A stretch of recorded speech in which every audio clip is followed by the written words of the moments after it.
Hi everyone, I'm Cyril Filias, the program's Learning and Development Specialist at CEREC, and on behalf of all the CEREC team, I would like to welcome you to today's webinar.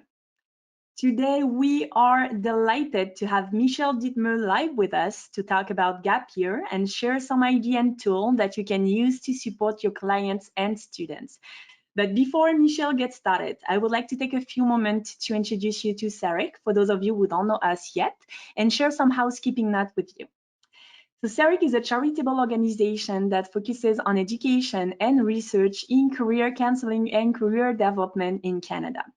We have three main programs: the careerwise.ca website, which features the top news and view in the field, with a French version called orientation.ca, the Canadian Journal of Career Development, which is free to access, and the Connexus National Career Development Conference held in Ottawa each January, and for which we recently launched a call for presenter for Connexus 21. So you can learn more about all of the CEREC work and resources at cerec.ca. Finally, and as always, thank you in advance for taking the time to answer our short survey that will pop up on your screen at the end of the webinar. Your answers will help us determine new webinar topics, so thank you in advance for your feedback. Now, some quick housekeeping notes. If during today's webinar you have any questions or any comments, please enter them in a question box you see on your screen, and we'll have a Q&A session where Michelle will answer all your questions at the end of the webinar. Also, please note that we will send you the recording of today's webinar along with the presentation slide later today. Now, it's my pleasure to introduce you to our presenter, Michelle Dittmer. Michelle is the founder of the Canadian Gap Year Association and an educator and youth advocate. She has taught elementary through college, developed international service learning programs, nurtured educational partnerships, and developed youth policy. She founded the Canadian Gap Year Association to raise the profile of the gap year as a solution to mental health, lack of clarity, and the skills gap. We are thrilled to have Michelle with us for this webinar to bring her experience and expertise. So let's not wait any longer to let her start her presentation. So over to you, Michelle. Perfect. Thank you so much. I hope you guys can see my webcam as well today. I am just so passionate about the idea of gap years, and I'm so excited that so many of you are coming out today, whether you are equally passionate about gap years or you're being forced to be at least informed on gap years today. And thank you for taking the step to learn a little bit more, because it really is a misunderstood or underrepresented pathway. And today you are taking the first steps to really get equipped with the information that you need in order to best serve your clients or your own kids. So I'm really, really thrilled that you're here today. So thank you for taking the time to spend some time with me. Now we've got a couple questions just to get a read of who is in the room. So if we could launch the poll, I'd love to know, who are you? I'm just curious if you are here on behalf of your own child, if you are here on behalf of maybe you are functioning as a career practitioner today. Now, I recognize some of you might have more of these hats that you're wearing. So which hat are you primarily wearing today? Let's go with that one. So we will pop that up for you. You can fill that out. Let us know who you are. And the reason I ask this is it helps me to really make sure that I'm going to be addressing your needs and speaking the language that makes the most sense to you. So that will help guide our next hour together as we go through gap year information. So I'm curious what we're seeing in the poll. So as a little background, I can't see the poll, so I don't know the answers. Yeah, and we just got the answer, interesting answer. So we have 71% who answered career practitioners, followed by 17% that come as education practitioners today, 11% as a parents, and 2% as students. Amazing. Well, welcome to all of you. You are all my kindred spirits. So I'm really excited to hear that. Now, my second question is, what is your starting point today? What are your opinions on gap years? Is this something that is new to you? Is it something that you've always been a champion for? Or are you here really with that critical mind to get more information to see if this is actually a pathway that makes sense? So again, you can see the options on the poll there. You can take a peek. Let me know where you're starting out, and let me know how much work I need to do to get you on board with the gap year pathway. So if you guys could answer that poll question, again, it will give me good context to how we should move forward.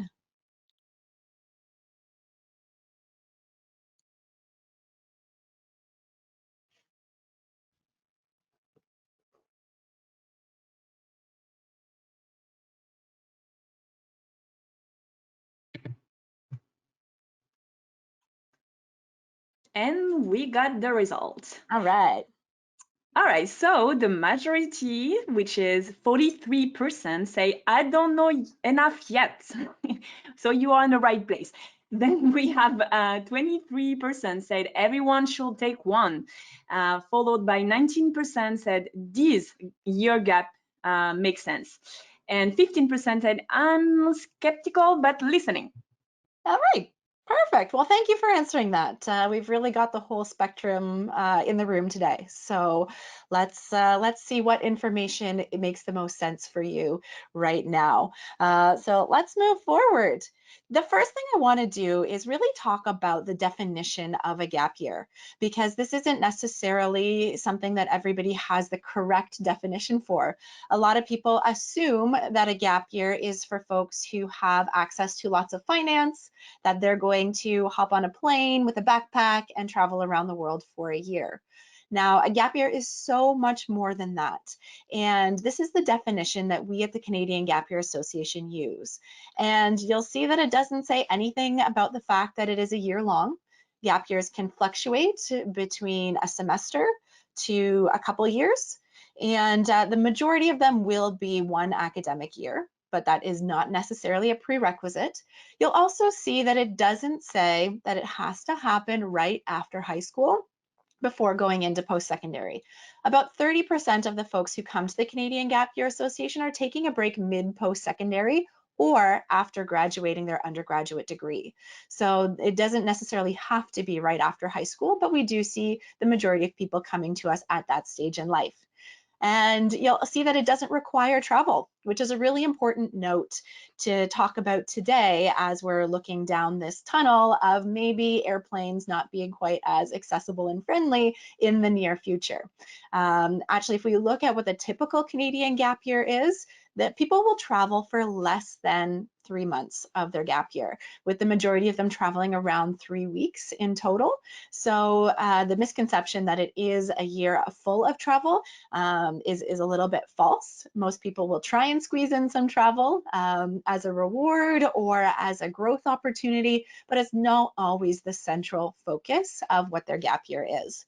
It just happens to make the best photos that people want to share. It's the most sought after Instagram posts and Facebook posts. And that's why we often have that experience. People aren't necessarily posting pictures of themselves working in different jobs in order to pay for their education. So that misconception is very, very much rooted in our ability to share really great stories. So who am I? I know this one is out of focus, but I love it. I think it represents who I am. As was mentioned, I am an educator. That is my background. That is my training. And where my passion really lies is in youth leadership development and creating opportunities for young people to start to get into the driver's seats of their own lives and take on new challenges and to be contributing members of society at an earlier age, and not from an economic perspective, but from a personal development perspective. So that is who I am and where I come from and why I founded the Canadian Gap Year Association. So it is something that I am extremely passionate about, and I really, for the last over a decade, have been advising families on this pathway. So the Canadian Gap Year Association has been around for only 3 years. That being said, before that, it was a for-profit organization called My Gap Year. And so this evolution came about to move to a nonprofit now that we're starting to see a lot more need for central resources and opportunities to engage in the gap year conversation. So that's where it came about. And what we do is making gap years accessible, making sure that people have the information and the tools to have purposeful gap years. So a gap year isn't sitting on the couch and playing video games or just sitting on Zoom calls. Gap years are so much more dynamic than that, but planning one isn't necessarily as straightforward as folks are not always equipped with the skills to really think about it critically and figure out what those steps are. So we do it in a wide variety of ways, but really looking to connect people with the resources that they need. And one of the primary ways that we do that is through a gap year certification program, which allows students to work towards a credential that will support the fact that they were taking a very purposeful time.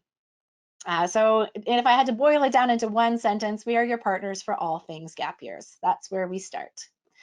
Now, this year is different than it has been in the past. We do have a whole new set of parameters that we are working with. So I just wanted to call out some of the things that we do know. And most of the things that we do know is that we don't have all the information. So we're starting out with, we don't know when things are going to return to normal. Nor do we know what the new normal is looking like. And I think that's a big, scary future for us. We like to have things that are predictable. We like to know where we're going. And so that's why part of this COVID disruption is so upsetting when our plans get changed, because we're looking into an uncertain future. Again, for folks who are hoping to travel on their gap year, we don't know when that's going to be possible. We don't know necessarily what the fall post-secondary programs are going to look like. We're seeing the announcements trickle out slowly about hybrid programs, about online programs for the fall. So we don't know what that looks like. So when we're making decisions, we can't compare apples to apples because we've kind of got a fruit salad on both sides. And you don't know if you're getting strawberries or melon. The other thing is that many students are really feeling like they're missing out on their grade 12 experience, that losing their graduation, losing their prom, all of these rites of passage are being what they feel taken away from them. And as parents, we feel that. As practitioners, we feel for them in this scenario because those are things that they've been looking forward to for so long. And they may also feel like they're lacking that closure. This is a big chapter. This is the first experience that they have where they have achieved something of their own hard work. And we aren't able to celebrate them, and we aren't able to mark that transition into early adulthood in the way that we have for every graduating class ahead of that. So I think it's really important to acknowledge that, as well as the financial aspect. Lots of parents have lost jobs, and students, they've lost their part-time work or their summer employment has fallen through, even if you just think of the camp industry and how many people are employed through that. So whatever their next steps are might be financially unattainable without that planned income. And I think that we're all just learning on the fly. We're all in the same boat here and trying to figure things out. And for those of us who had advised people or lived through the double cohort in Ontario, that's another thing that might be coming at us down the pipeline, looking at those who are deferring this year in hopes that next year will look a little bit more quote unquote normal. We might be seeing an influx of people looking to apply next year. So we may have a boom coming in 2021 for post-secondary. So I think those are all things that we need to consider as we are looking to navigate this gap year decision. I do think if I had to make some predictions, I think many grade 12s are looking for that closure, and they might be investigating returning to their high school for a half victory lap. So going back and taking a semester of school, perhaps they don't feel that they got the learning they need. I'm thinking particularly of those STEM kids who might be taking their calculus or their chemistry, and the online learning world hasn't really equip them with the knowledge they feel they need to be successful in post-secondary. So maybe they want another kick at the can to get their knowledge level up, or they want access to those things that they were looking forward to in their last semester. Maybe it was being on a school team or part of a student play, and they want some closure that way. On the financial side, people are looking to maybe take some more time to earn money. I've been on so many phone calls where parents are concerned about the safety and the possibility of contracting COVID-19, even if schools were to return to something in person in the fall. And so they're concerned perhaps they have a particularly immunocompromised young person or somebody in the family. And so there's an extra level of caution there that they might be needing to take, or they have high levels of anxiety around contracting the disease, and that can be just as debilitating. So I think that is something that we need to keep in mind. And online and distance learning is not going to go away. It's only going to become stronger and likely part of every program moving forward. So we need to be preparing to embrace that, whether that is this year or in the future. But it is just part of the evolution of education, which is really exciting. And we're all learning as we go. And I think a lot of students will be opting to study part-time. Taking on a full course load in an online environment is exhausting. I'm sure we're all feeling screen exhaustion, and the opportunity to maybe cut that back a little bit might be really appealing for folks. So what are people saying right now? This is a big one. This came out right at the beginning of COVID. This is from March 25th out of the US. And 1 out of 6 students in the US who were previously planning to go to university or college, as they call it down there, were deciding that they were probably not going. And topping the list was that they were going to take a gap year. So it is something that is happening, and it's something that is happening domestically as well. So this new thing I've got on top here, this came out at the end of April, looking at current students enrolling, and 30% of folks were still uncertain about what they would do in the fall. So we're looking at a third of folks that are still in that decision-making process, and we still, in a lot of cases, don't have all the information that we need. So I can say with pretty much certainty, and obviously I'm coming at it from a bias because I have talked to so many families in previous years who have taken gap years and seen the benefits. And I can say that gap years are more valuable than ever. For those that are feeling like they've already missed their grad and their prom, and now they're going to miss out on Fresh Week and they're going to miss out on residence, there's an opportunity to reclaim that a little bit and to do that in 2021. It's an opportunity for people to earn more money in order to make sure that they're not coming out the other end with tons of debt. And it's an opportunity for them to focus on all of those cool things. If we look at some of the mental health studies that are coming out with how people are feeling right now, they're not feeling great.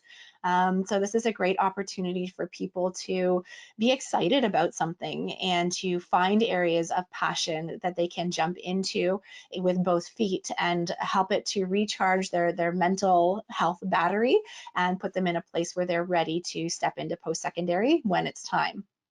And getting clarity for what your future might look like.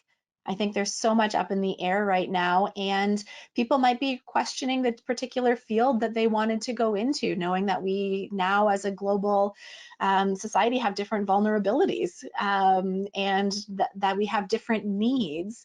And so taking some time to reevaluate your career prospects might be a really great way to spend this year, whether that's doing informational interviews or doing looking at different job pathways and really exploring what might be possible. So I'm curious how many epidemiologists we're going to have coming out after this, or how many folks in virtual education and online education are going to come out of this, because there are ways that we can be doing these things better that weren't necessarily on folks' radars a little while ago. So with proper planning and intention, I can tell you that your gap year will not look like what you're doing right now. And I think that's a big fear and a big barrier for a lot of folks considering a gap year. saying, well, I'm not really loving staying home. I'm missing so many parts of what excites me and what brings me joy. So I don't want more of that. And with a little bit of time and intention, you can definitely plan a really impactful year. And later on, I've got an example of what that could look like. So the thing that really resonates with me is we're seeing so many articles coming out now about purpose. And this has always been a central part of gap years and a central part of the work that I do, and why it's so important to take that pause to find a sense of purpose and not just go through the motions and not have college or university just be grades 13, 14, 15, 16. This is an opportunity to find the passion, find the purpose, and to engage in the training and the education in order to live out that purpose. And so this is being resonated more than ever with all of the different articles that are coming out through all sorts of different mediums, that people are being forced to slow down right now and to reevaluate and to understand if they are living out their values and their purpose. I think it's just so important that people can see this as one of the outcomes of taking a gap year. And again, here's a beautiful one on leadership strategy and how purpose done right can guide us to a better future. And I think the idea of getting us up out of bed in the morning really resonated with me through this COVID pandemic, and really finding a way that our unique skill sets can meet the needs of the world. There's nothing more powerful than that, and there's nothing more exciting for people to feel like they're living out their purpose. So why do students take gap years? Traditionally, we have different profiles of folks, and I wanted to share them with you, as well as some of the new novel ones that are coming about because of COVID-19. So the first type of person who takes a gap year is the explorer. And these are the folks who are more your traditional perceived gappers. They want to get out there, they want to see the world, they want to understand how the world works. They've got a real sense of curiosity and adventure in them. The direction seeker are folks that, number one, don't have any idea what they want to do, or they have so many things that they want to do and they're having trouble making a decision. So these folks tend to spend their gap years doing a little bit of soul searching and really trying out different careers. It's like a risk-free trial on life, sometimes I call it, where you can get out there and get your feet wet in a particular area and realize, whoa, no, that is not what I wanted to do. Or, you know what, that sounds great, but actually this other sector in the same field is more interesting to me. So getting some clarity on what your next steps might look like. Our high achievers are the folks who are your 90s students. They were on student council, they were on the debate team, they were part of DECA, and their battery is just about empty. And they are accustomed to having success. And they recognize that maybe with a low battery, stepping into post-secondary, they might not see the same success they've become accustomed to. So recharging that battery is really, really important to them. And they'll typically take up some sort of learning on their gap year, whether it's learning a language or learning a new skill. So they still are engaged, but they are doing it on their own terms and without some of the external evaluators of what their success looks like. The barrier breaker is folks who come to us who have something else going on in their life that they are struggling with. So perhaps it's a recent divorce, maybe they've lost a loved one, maybe they have crippling social anxiety, and they just need to overcome that in order to take on whatever is happening after their gap year. So they want to equip themselves with some skills in order to get that part of their life a little bit more manageable so that they can be successful. Our savvy saver is someone who is taking a gap year for financial reasons. Our plan B gapper is somebody who didn't get into a program of choice, or they decided too late in their high school career that they didn't have time to build that portfolio or take that course. So they need to readjust their plan. We also see a lot of people coming to us after first year saying, I made the wrong decision, but I'm not sure what the right decision is. So they take that time after first year, sometimes after first semester, if they've been asked to leave, to really figure out what the next step is for them. And the new emerging trend is a project-based gapper. So these are people who want to start a business, or they want to spend a year getting involved in politics, or they want to take on climate action in a full-time capacity. These are people with a particular passion that they want to activate on in a really meaningful way. And you'll see some of these that actually translate really well into what's happening with COVID-19. And we've talked about a lot of those already. So that's there for your information. But that's all fine and dandy, Michelle. These are all things that you observe and you see for 10 years. But what are the numbers? If you're a data person, this next little section here is for you. Now, this is all pre-COVID-19, so we have to take that into consideration as we're advising our young people moving forward. But in the US, now we don't have very many Canadian studies. We don't have any Canadian studies, let me put it that way. American youth took gap years because they wanted to gain personal growth. 81% wanted a break from the academic track, and with everything, the next answer is that they wanted to explore academic pursuits, getting more career clarity, and only 7% weren't admitted. If we look to the UK, we see a very similar trend. So the numbers are a little bit different because this one they had to choose one of the answers. But a lot of that personal development floats to the top, and then getting experience floats down to the bottom. This next one is a reflection question that was asked of the American alumni study. And what did they actually get out of this? So this is at the end of their year. What are they reporting that they are taking away from their year? And I love the way that they've color coded this, because it really shows how much of that is personal development. And all of those things, although they're classified as personal development, a lot of them are the missing skills that employers are talking about. That ability to reflect, that ability to be self-starting and driving and have confidence in themselves. These and communication skills, like these are all things that are really sought after by employers, whereas the academic stuff tends to float down to the bottom. So even if they were intending to get academics out of this, it's not necessarily what they're reporting as the biggest impact on their lives and on their growth over the course of the year. That same study looks at how is this actually impacting them in the long run. And those who took a gap year compared to their non-gapping peers, they had higher GPAs. They graduated their undergraduate in fewer years. They were more employable after they graduated, and they were more involved in leadership and extracurricular opportunities on campus. So why is that so? Because these young people have had the opportunity to get some life experience. So they approach their education with a completely different lens. These are folks that have seen a little bit more about how the world works and why their education is important. So instead of just continuing on that conveyor belt of education because it's expected of them, they are actively making a decision to step back into their education and to get further training or knowledge. So they are approaching it from a completely different perspective.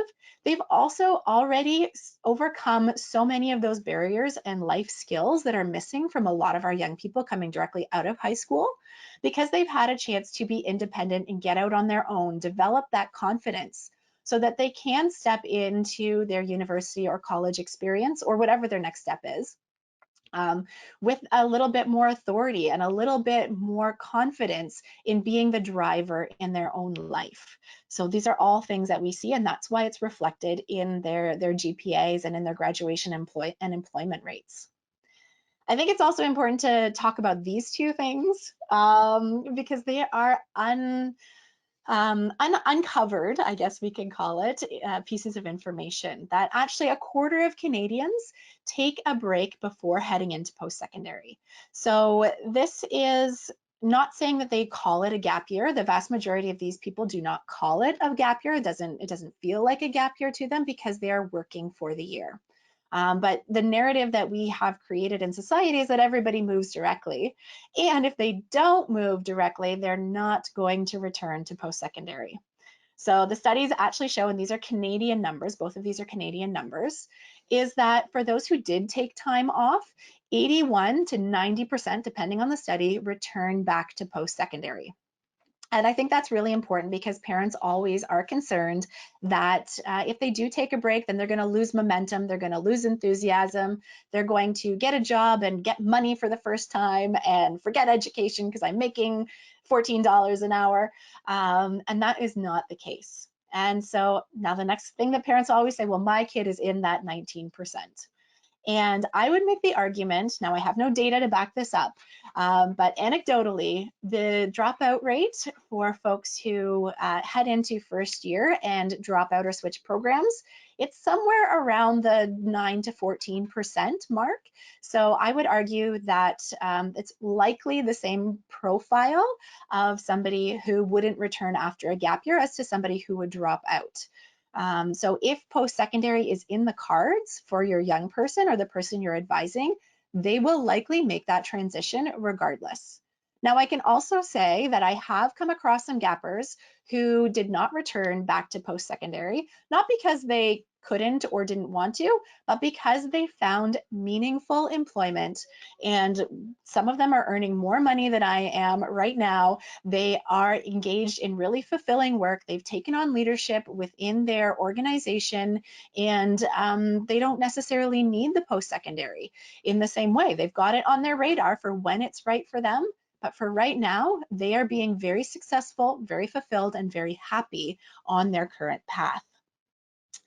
So this is what Michelle says, but what about the post-secondaries? Now I've added this huge giant yellow asterisk because things are changing every 2 seconds right now because of COVID-19 and the adaptations that have to happen.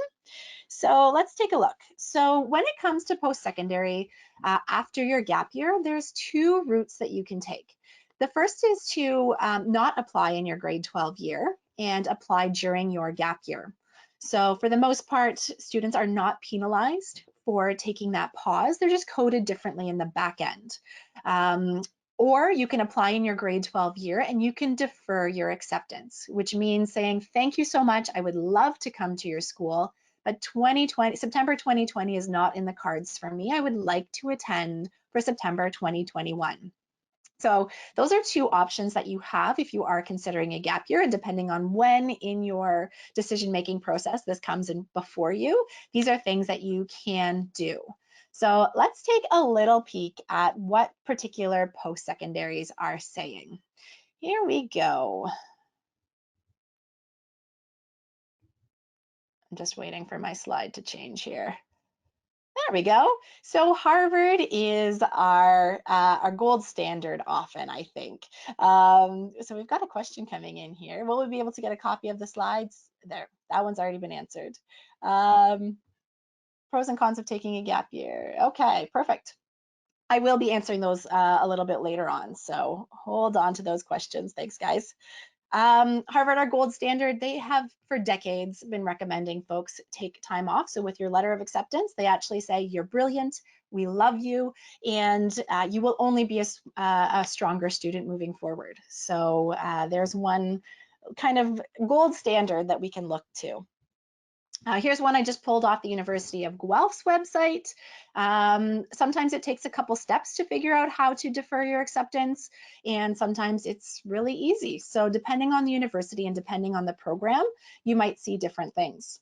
Here's one from York's website about how to defer. It gives you very, very clear step-by-step.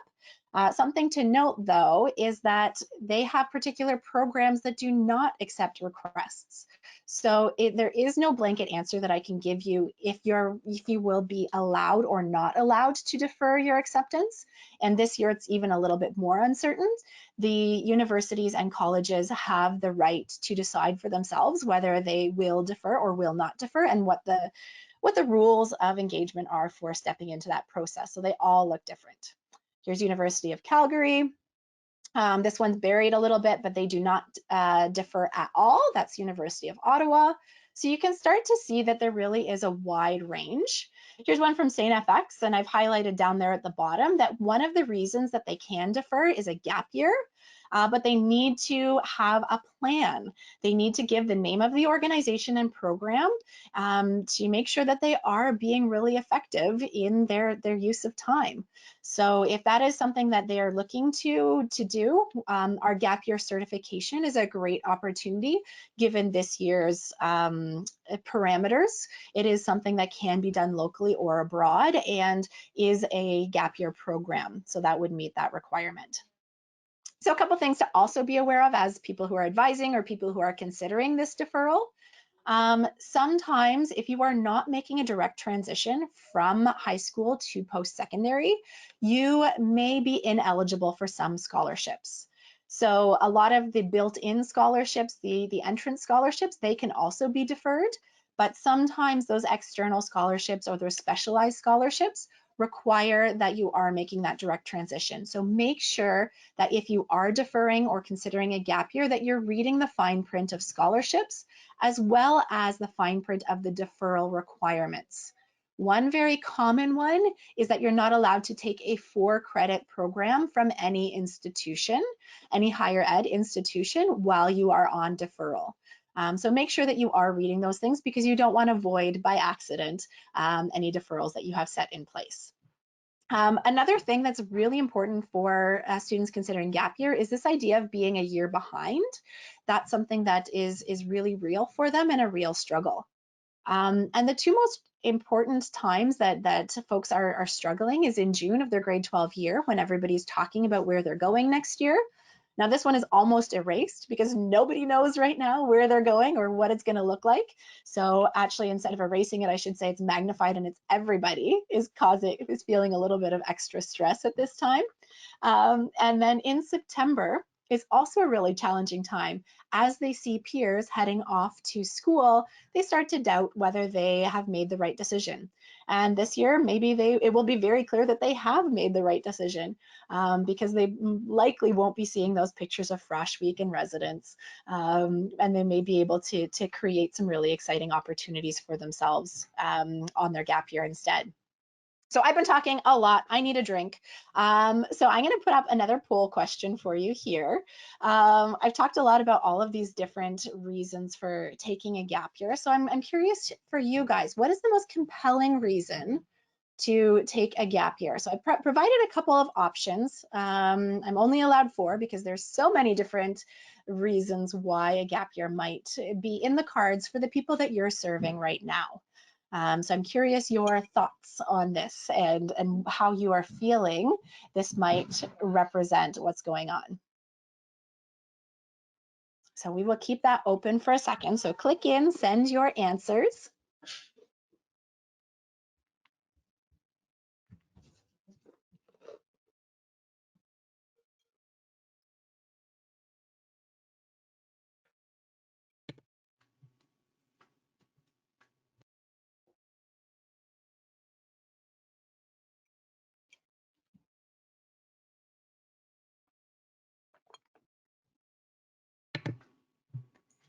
And we got the result. Thank you for your participation.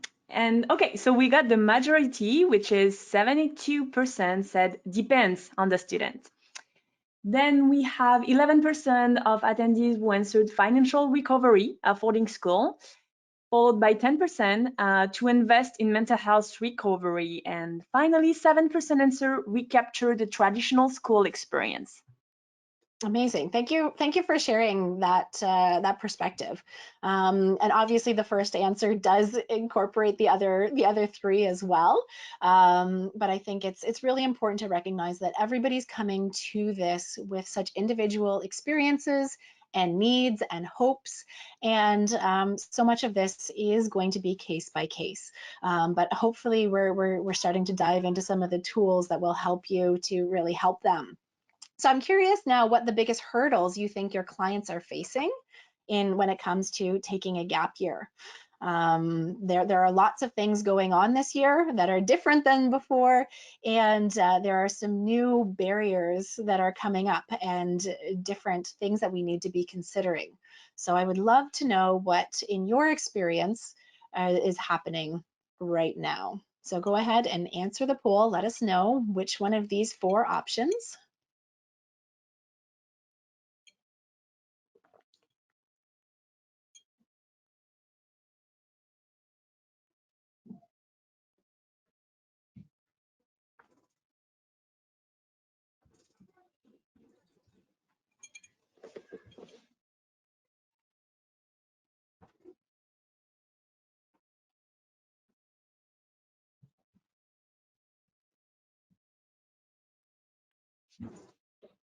I didn't know this question was so challenging.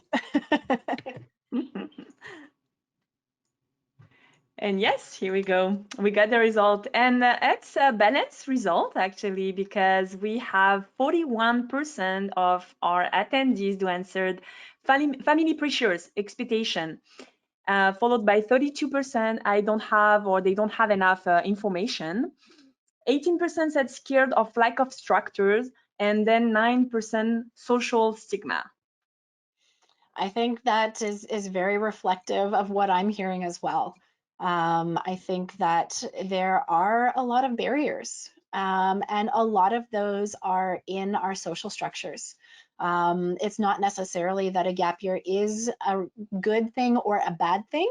It's that we have this perceived way that we think that life is supposed to go.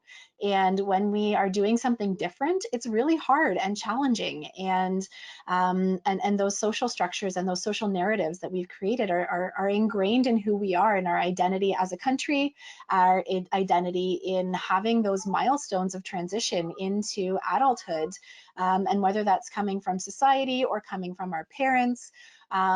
We haven't created a dynamic model where we're supporting people on different pathways.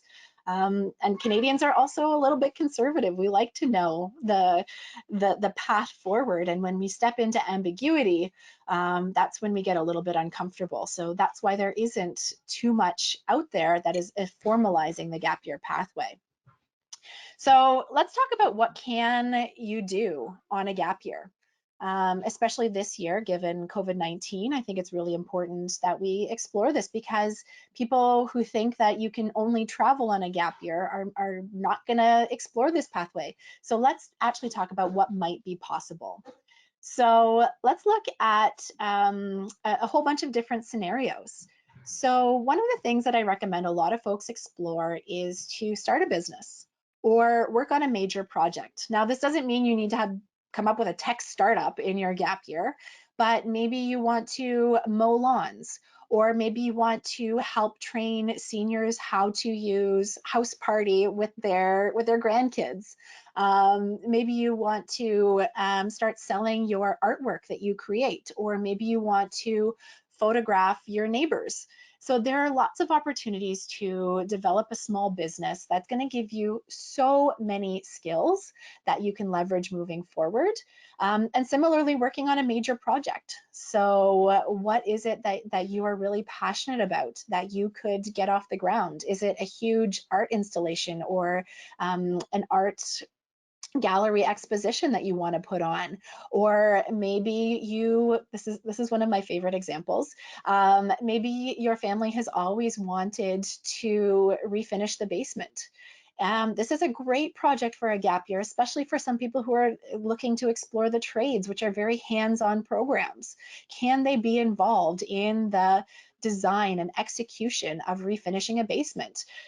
There's no better time than the present to learn to drywall, and to tap into other people's expertise and learn from them in a very hands-on way. Another example is Save the Planet. We've got a lot of young people who are really passionate about climate action. And coming out of COVID-19, we're seeing all sorts of things with reduced cars on the road. What is that doing? How is our environment changing? And what should we be doing moving forward? We're at a really neat place where we're almost hitting the reset button on our values and how we act as human beings in relation to our environment. So this is a really great time to be active in climate action. So that might be a great project or things to be involved in as we redefine our relationship with the environment. The next one's get political. We've seen different levels of leadership stepping up in different ways, whether that is through the federal government, provincial governments, municipal governments, and maybe you are really in support of how they've led and you want to get behind them, or maybe you were hoping that something would happen differently and maybe you want to lend your support to a different political party. This is an extra special year with the US election coming up this fall. So although we do live north of the border, we are very much impacted by what is going to happen in that election. And so within our legal rights and our responsibilities, what role could Canadians play in that election? Building a network and getting future clarity is another thing that you could do on your gap year. So one of the things that I talk about quite often with families is getting out there and taking some informational interviews. And what's happening right now is people are becoming more compassionate, and they have a little bit of different time, and they're also recognizing that the world is changing, and they're a little bit more ready to help out somebody in need. So those requests for informational interviews and figuring out how people ended up on their career tracks are something that are very, very possible. And I was speaking with a family whose daughter was interested in criminology. And so she was going to do, her plan was her undergraduate in psych and then head to law school. And in our conversation, we started to explore so many other different career trajectories in the field of criminology that she could take and try out. There isn't just one pathway. And to all the career practitioners out there, you're probably just like giving the praise hands right now. But this is a great opportunity. Instead of doing it on the side of trying to get your grade 12 marks and before your applications go in, this is a great opportunity to spend real extensive time to do some of that exploration. Learning a new skill, whether that's a language or how to change the oil on your car, or we talked about re-drywalling your basement. There's so many things that you could pick up. Maybe it's a sport, maybe it is photography, whatever it might be. There are lots of things that you can be learning either in an informal or formal setting. And planning for future travel, because things will open up. We don't have a timeline, we don't know when, but there is great opportunity. We live in such a fantastic province, and as we see the travel bans lifting, first municipally and then moving provincially and then moving interprovincially and then the full borders opening up, you could have such an incredible experience traveling within your own community or within your own province or country, and then beyond that, looking for that international experience. So I think for those who are thinking of travel, thinking about what you were trying to get out of that travel, you can have a similar experience within our own country, whether that's looking at different cultures, different ways of life, looking for service projects for communities in need, to getting a different perspective on how the world works. Our country is filled with so many opportunities, and it is so large that even if you want to get on the plane for the first time, we've got lots of opportunities. You can spend 5 hours on a plane and still be within this country. So some things to definitely consider and to be excited about for your gap year. So let's take this example here. I want to make sure that I give you some concrete tips here before we get into the questions. But let's look at this particular example. So this individual has been dreaming about going to Nicaragua. So she's going to spend her summer, because we're probably still in some sort of lockdown situation here. She's going to go online through BBC Languages, which is a free platform, and she's going to learn Spanish. She's also going to connect with online Spanish speaking conversation groups. Again, there's tons of them on meetup.com or through different platforms. She's going to spend some time learning 5 new Nicaraguan dishes in the kitchen. So what actually do they eat in Nicaragua? Can we make the rice and beans here in Canada? What spices do they use? And she's going to force her dad to learn the merengue. So taking up some of that cultural things. And if dad is not so much on board and brother is not into it either, she might just watch a little bit of Dancing with the Stars to get that cultural flair. From career boosting, she's going to spend her summer doing 5 informational interviews, and she's going to spend some time rewriting her resume. From self-care, she's going to do a couch to 5K. So she's going to start to take up running perhaps. And she's going to find a counselor to support her mental health because this situation hasn't been ideal for her. So I think her summer is pretty jam-packed. What's she going to do moving into the fall? Into the fall, we're hopefully going to see lots more opportunities for folks to find jobs and earn some money. She's going to go on a road trip with her friends. She's going to find out what particular focus she wants for her road trip. Maybe it's exploring all of provincial parks or national parks. Maybe it is a particular trip focused on the missing and murdered Indigenous women, and she's going to do a road trip learning more about that. Maybe it is something to do with the wine industry. Maybe she's interested in growing her own grapes to do wine. Whatever it might be, she can create a really cool road trip around that.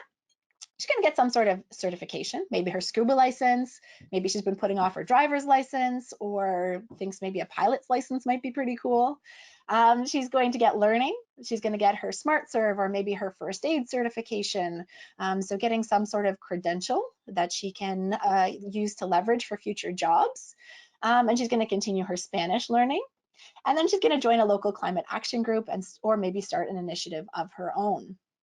Moving into the winter, again, she's going to continue to earn money, but she might do it in a different way now. She might design and execute a fundraiser, maybe for her trip in order to make that trip to Nicaragua possible, or maybe a charitable cause. So she's learning those financial literacy skills and tapping into her network and her marketing skills to create a really cool opportunity.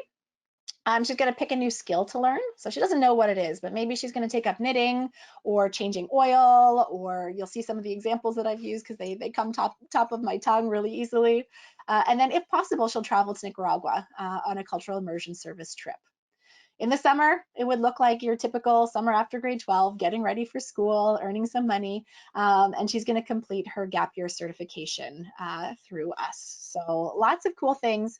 And I hope what this example does for you is to highlight how purposeful and how meaningful and how full a gap year can be, where if you just take some time to really plan it out and think about it, you can actually really step into a really meaningful year that's going to set you apart from your peers, set you closer to your career goals, give you more clarity, and give you some skills to be successful in post-secondary when you make that transition.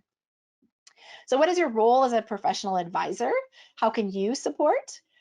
You've already taken the first step, is to be informed on this pathway. And when you hit that barrier, that wall where you're like, okay, this is beyond my scope of practice, my knowledge, you can always refer them out. We are more than happy to advise students if it is beyond what your knowledge level supports. You can send them our way, and we can help them in that process. Providing them with the tools to determine if a gap year is the right step for them. So looking at what do they want to get out of their post-secondary experience next year, and is that possible? And what is the alternative? What would a gap year look like for them? Can really help provide some clarity. So we're not looking for rocket science here. We're looking for good coaching questions that you have in your heads as practitioners, as parents, to help them suss out some of that mixture of thoughts that are all circulating through their heads. Also providing sample activities for them to engage in their gap year is a really great thing that you could do. So similar to the example that I provided, giving them a starting place, because you don't know what you don't know. And if the only thing that you've been thinking about is enrolling in post-secondary and starting classes, it's hard to see beyond that. So giving them something to latch onto is really, really helpful for them.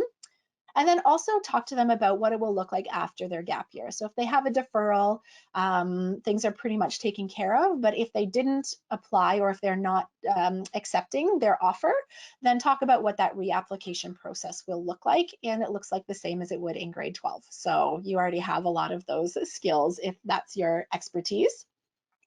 And let them know about the gap year certification. This is a great community, and I'll talk about it in a second, that will help support them through their planning process, and then through making sure that they have some milestones to meet along the way, and getting credit from a third-party organization saying, no, this person used their time wisely. This person has a whole new skill set that makes them a great employee, that makes them a great student. So making sure that they know that that is an option to support their personal and professional development. And the last one is to be an accountability partner for them, to check in on them. This is an uncharted pathway. So an email or a text, more likely, or a phone call conversation throughout the year can be so, so helpful for them on their journey, just knowing that somebody cares about them. So probably what you're already doing, but something that you can continue to do with your students who are on the gap year pathway. So it looks exactly the same, but just having different questions. What can we do? So like I said at the beginning, we're your partner for all things gap year. So we have a ton of free resources. We do these types of presentations all the time. We have information sessions for families. We have physical kits with different, now they're usually travel providers, so this year it's a little bit null and void, but kits with different programs that people can source out.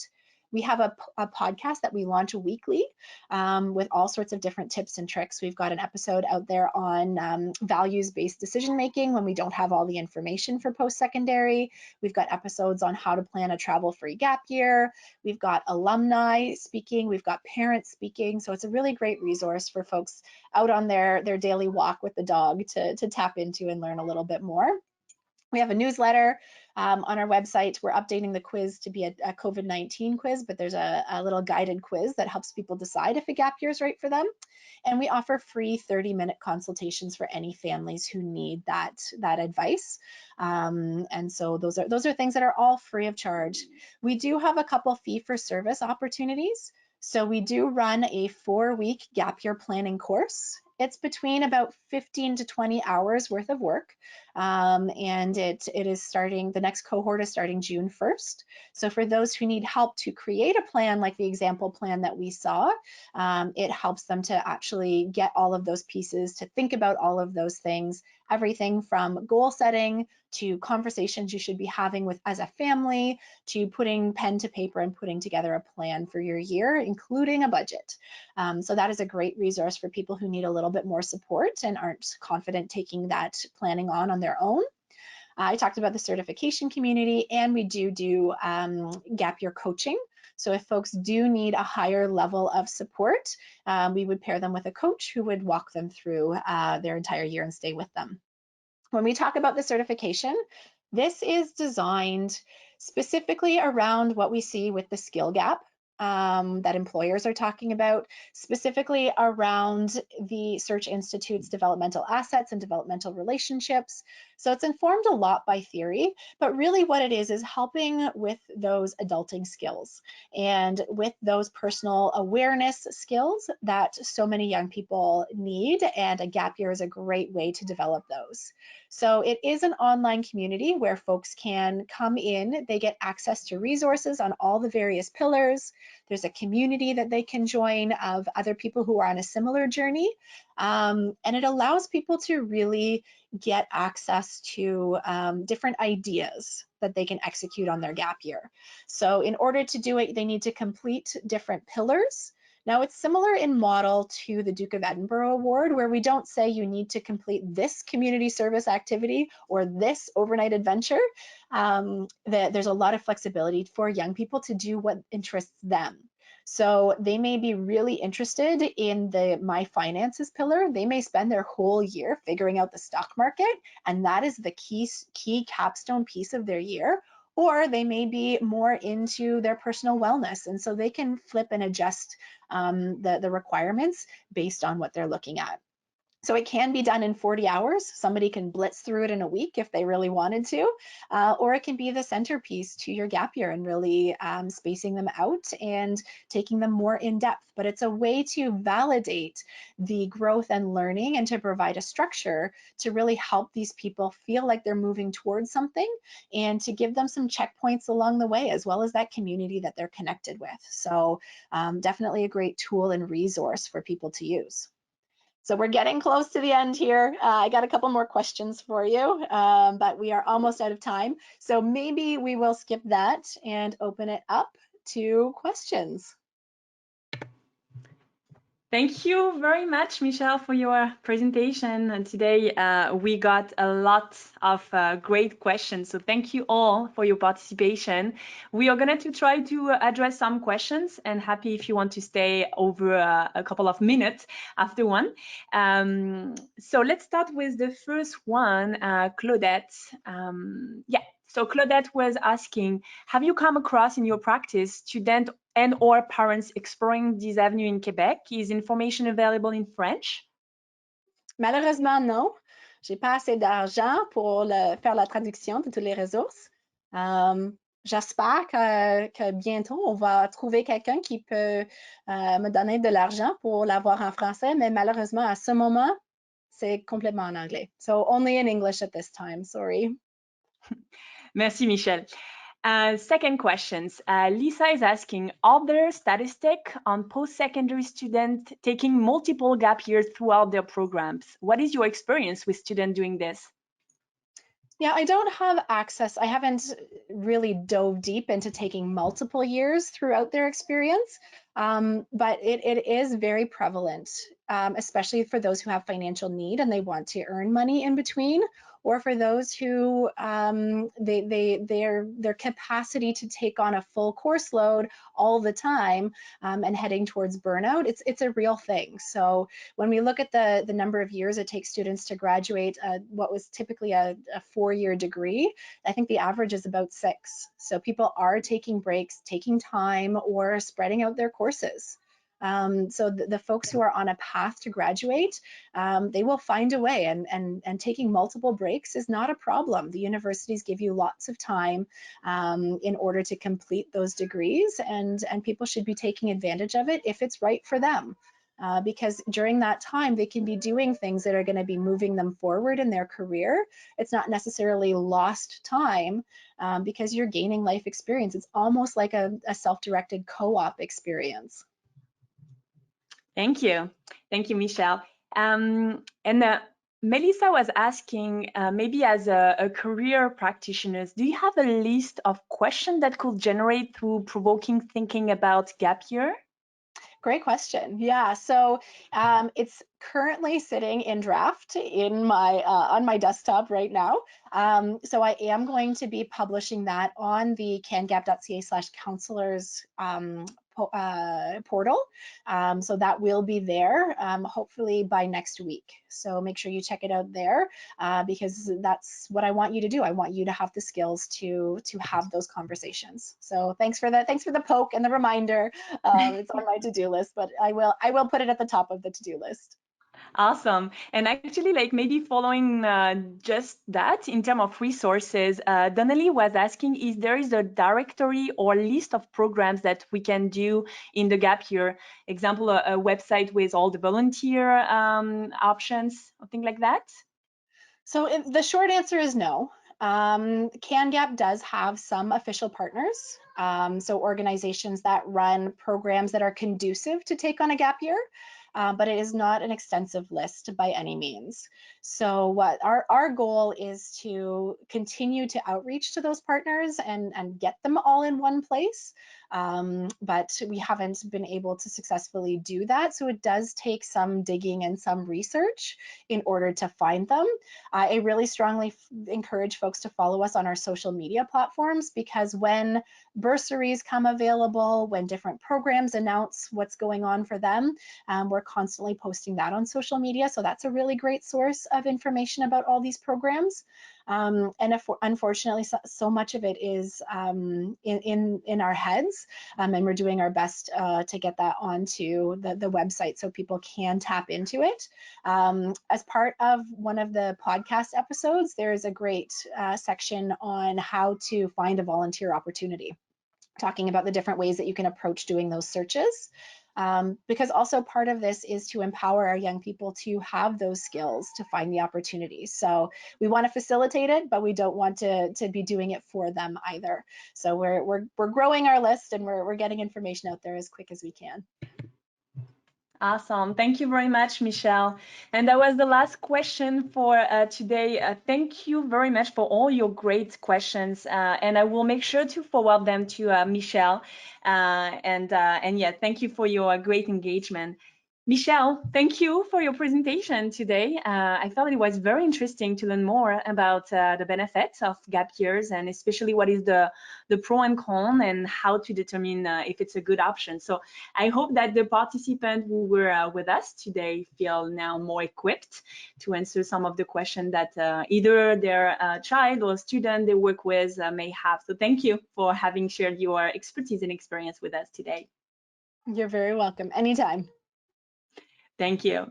And now, just before leaving, I'm happy to remind you all, or maybe to let you know, that the recordings of all the recent free webinars that we did over the course of the past 2 months are available on our website. It includes webinars on well-being, mental health, remote services for career practitioners, career theories, and remote experiential learning.